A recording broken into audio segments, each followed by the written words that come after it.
ஆர்ப்பாட்டம் ஆர்ப்பாட்டம் ஆர்ப்பாட்டம். டாடா மின்னணு ஆலைக்கு டாடா மின்னணு ஆலைக்கு டாடா மின்னணு ஆலைக்கு டாடா மின்னணு ஆலைக்கு கண்டித்து ஆர்ப்பாட்டம் கண்டித்து ஆர்ப்பாட்டம் கண்டித்து ஆர்ப்பாட்டம் கண்டித்து ஆர்ப்பாட்டம்.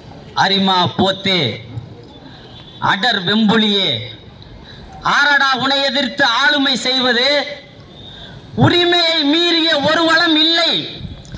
உள்ளம் நாரிடும் கீழ்மைக்கு தீவை எரிமேல் இருந்தும் சூளுரை முழங்கு எங்கள் தமிழினம் எங்களுக்கென்று என்றான் மொழியேறுலவன் பாவலரையர் பெருஞ்சித்திரனார் அவர்கள். இங்க இருக்கிற ஒரு டாடா மின்னணு ஆலை. அந்த டாடா மின்னணு ஆலையில் 2022ஆம் ஆண்டு 864 பெண்களை தனி தொடர் வண்டியில் கொண்டு வருகிறான். அதற்கு முன்பாக பல்லாயிரம் வெளிமாநிலத்தவர் அங்கே வேலை செய்கிறார்கள். தலையிடுகிற போது அவன் சொன்ன வார்த்தைகள் இப்பொழுதும் சொல்கிறான். அப்ப சொன்னாங்க, தமிழ்நாட்டில் நாங்க பல இடத்துல வேலை வாய்ப்பு முகாம் போட்டோம், எந்த பெண்களும் வரல. ஆகவே நாங்கள் வெளி மாநிலத்தில் இருந்து எடுத்துக்கொண்டு வருகிற சூழ்நிலை ஏற்பட்டு விட்டது. தமிழ்நாட்டில் இருக்கிற அந்த ஏழை பெண்களை காட்டிலும் ரொம்ப வறுமையில் ஒரு நாளைக்கு 2 வேளை கூட உணவு தர முடியாத நிலையில் இருக்கிற அந்த பெண்களைத்தான் நாங்கள் கொண்டு வருகிறோம் என்று சொன்னார்கள். அதற்கடுத்து என்ன சொன்னார்கள்? இன்றைக்கு ரயில்வே மந்திரியாக இருக்கக்கூடிய வைஷ்ணவ் அஸ்வினி என்ற அமைச்சர் இன்றைக்கு தகவல் தொடர்பு அமைச்சராக இருக்கிறார்.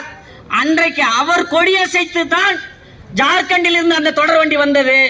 இன்றைக்கு ஒருவர் கொடியசைக்க பேசிக் கொண்டிருக்கிறார். அவர் யார்? உத்தரகாண்டினுடைய முதலமைச்சர் புஷ்கர் தாமி என்பவர் தேசிய திறன் மேம்பாட்டு பயிற்சி நிறுவனத்திடமும் தேசிய மேம்பாட்டு ஊக்குவிப்பு நிறுவனத்திடமும் கலந்து பேசி எங்க மாநிலத்து பெண்கள் 4000 பேருக்கு நீங்கள் வேலை கொடுக்க வேண்டும் என்று ஒரு கலந்துரையாடல் நடத்தி ஒரு ஒப்பந்தம் நடத்தி தமிழ்நாட்டு வேலை வாய்ப்பை தட்டி பறிப்பதற்கு ஒரு முதலமைச்சர் புஷ்கர் தாமி என்ற முதலமைச்சர் அங்கே செயல்படுகிறார். இங்கே 4000 பெண்களின் வேலையை காட்டி கொடுத்து கொண்டிருப்பவர்தான் முதலமைச்சராக இருக்கிறார். ஒரு காலத்துல வெள்ளையனே வெளியேறு என்று சொல்லி முழக்கம் எழுந்து இந்திய விடுதலைக்காக போராடினார். இன்றைக்கு முதலமைச்சர் ஸ்டாலின் என்ன செய்து கொண்டிருக்கிறார்? வெள்ளைக்கார மாமாவே தமிழ்நாட்டிற்கு வா. அன்றைக்கு வெள்ளையனே வெளியேற்றியதால் இந்தியா விடுதலைப்பட்டது. ஆனால் வெள்ளைக்கார மாமாவே வந்து எங்க நாட்டில் தொழில் தொடங்கு. நானும் பார்த்தேன், யாருக்கிட்டடா இவர் ஒப்பந்தம் போடுறாரு அப்படின்னு.